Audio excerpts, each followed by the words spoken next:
He had one of the most powerful men in the world in his debt. Caesar had forgiven him, promoted him, trusted him, given him titles, lands, and a future that most Romans would have traded everything to have. And Brutus took all of it, and then drove a knife into him anyway. Drawn from history. History remembered one side of that story. The other side is more complicated, and far more human. To understand what Brutus did, and why, you have to understand what kind of man he was before Caesar ever entered the picture. He was born around 85 BC into one of Rome's oldest republican families. His bloodline wasn't just prestigious, it was ideological. His ancestors had helped overthrow Rome's last king centuries earlier.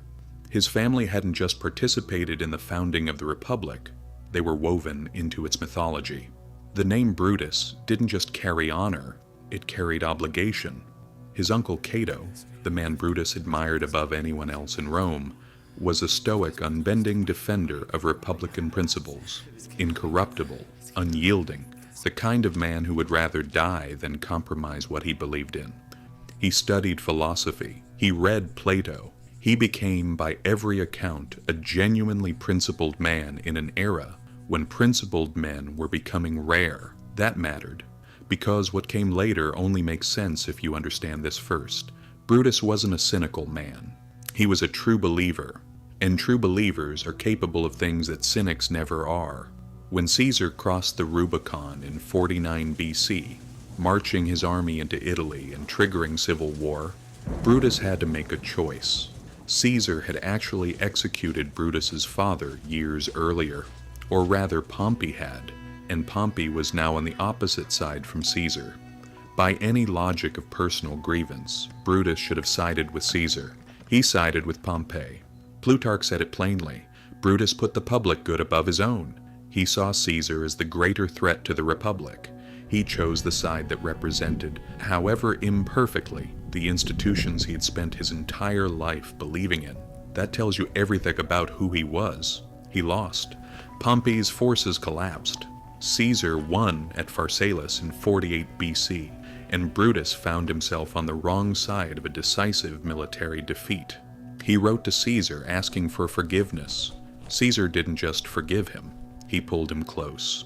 What followed was almost stranger than the betrayal itself. Caesar genuinely seemed to care about Brutus. He appointed him governor of Cisalpine Gaul. He made him praetor, one of Rome's senior magistrates. He promised him a consulship. There were rumors, taken seriously by ancient historians, that Caesar may have suspected Brutus was his biological son, that his relationship with Brutus's mother Servilia, one of the great loves of his life, had produced this quiet, serious, philosophical young man.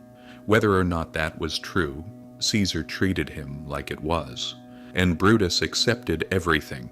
He accepted the promotions, the titles, the friendship. He sat in Caesar's inner circle, attended his banquets, received his favor, all while in his heart something was hardening, because Caesar was not going back. In 44 BC, Caesar declared himself dictator perpetuo, not dictator for 10 years, not dictator until the emergency passed, dictator for life. For men like Brutus, this was the line. The Republic had survived strongmen before. It had survived wars, conspiracies, power grabs, but a permanent dictator, someone who would hold unchecked power until he died and then pass it to a chosen successor, that was something different. That was a king by another name, and Rome had executed a king once. Brutus's ancestors had done it. The memory was still alive in every stone of the Forum. Cassius found him first. Gaius Cassius Longinus was sharper edged than Brutus, more personally motivated, less philosophical. He had fought against Caesar in the Civil War and been forgiven just like Brutus. But where Brutus wrestled with principles, Cassius nursed resentments. He needed Brutus not for his sword, but for his name. Brutus was respected across the spectrum of Roman politics in a way that Cassius never was. Without Brutus, the conspiracy looked like ambitious men removing a rival. With Brutus, it looked like Rome's conscience speaking. Cassius understood this perfectly. Brutus took longer to convince than Cassius hoped. He didn't sleep well in those weeks. His wife Portia, daughter of his beloved uncle Cato, noticed the change in him and demanded to know what was happening. When he told her nothing, she took a knife and cut her own thigh to prove she could bear whatever burden he was carrying. That was the kind of woman Brutus had married, and that was the kind of world these people lived in. Eventually, Brutus made his decision. The conspirators argued about the details. How many men? Whether to kill Mark Antony too. Caesar's closest ally, a dangerous man who would certainly retaliate. Cassius wanted Antony dead. Brutus refused. Kill only Caesar, he said. Anything more makes us murderers instead of liberators. He was wrong about this, but at the time it felt like the moral line, the thing that separated justice from massacre. The date was set for the Ides of March 15th, 44 BC. Caesar was scheduled to attend the Senate. He would be without his usual military escort. The Senate building was a place of law, not war. It was, in its own dark way, the most appropriate place for men who believed in institutions to act. The night before, Caesar's wife Calpurnia dreamed of his murder and begged him not to go. Caesar agreed to stay home. Then Decimus Brutus, a cousin of Marcus, and a man who had actually supported Caesar through the civil war, came to the house and talked him out of it. He told Caesar it was beneath his dignity to be ruled by a woman's nightmares. Caesar walked into the Senate. One of the conspirators approached him first, pulling at his toga under the pretense of presenting a petition. That was the signal. Then they were all on him at once. According to Suetonius, Caesar was stabbed 23 times. He pulled his toga over his face as the blows came. Whether to die with dignity or simply out of instinct, no one can say. He fell at the base of a statue of Pompey, the man he had defeated, the man Brutus had once fought beside. When Brutus approached to strike his blow, Caesar looked up at him. What he said in that moment has been debated for 2,000 years. Shakespeare gave us et tu, brute, in Latin for drama. Suetonius wrote that Caesar said it in Greek, kaisu, teknon. You too, my child. Not you too, my friend. Not you too, my ally. My child. The conspirators had planned for everything except what happened next. They walked out of the Senate with their bloody daggers raised, expecting the people of Rome to recognize what they had done. Liberators, tyrant slayers. They had a word for themselves, liberatores. The streets went quiet, not with celebration, with shock. Caesar was popular with the common people in a way the senators had never fully understood. He had given them grain, he had given them land, he had given them shows and forgiven enemies and built roads and crucially, he had made them feel that someone powerful actually cared whether they lived or died. The senators had removed that person, and they expected applause. They didn't get it. Then Mark Antony spoke at Caesar's funeral. He stood before the Roman people with Caesar's blood-soaked robe, pointing out each tear where a knife had gone in.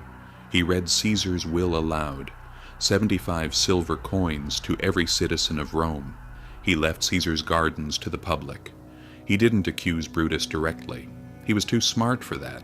He just kept saying, Brutus is an honorable man. And each time he said it, with Caesar's body lying there, the words meant something different than they appeared to. The crowd turned.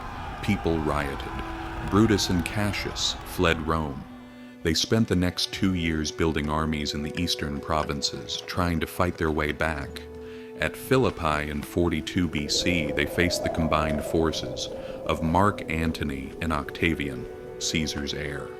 The first battle was inconclusive.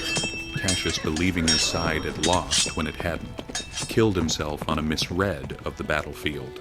Brutus was now alone. The second battle went badly. That night, Brutus gathered his closest friends and said something that has stayed in the historical record for 2,000 years. By all means we must fly. Not with our feet, however, but with our hands. Then he walked away from the camp, fell on his sword. Mark Antony found the body. He wrapped it in his own cloak. He gave Brutus a funeral with honors. The republic that Brutus had killed Caesar to save was gone within a decade. Octavian defeated Antony, took absolute power, called himself Augustus, and became Rome's first emperor. Everything Brutus feared came true anyway. Everything he sacrificed, Caesar's friendship, his own safety, his life, was for a cause that died on the same battlefield where he did. So what was he? A patriot who loved Rome more than he loved the man who loved him.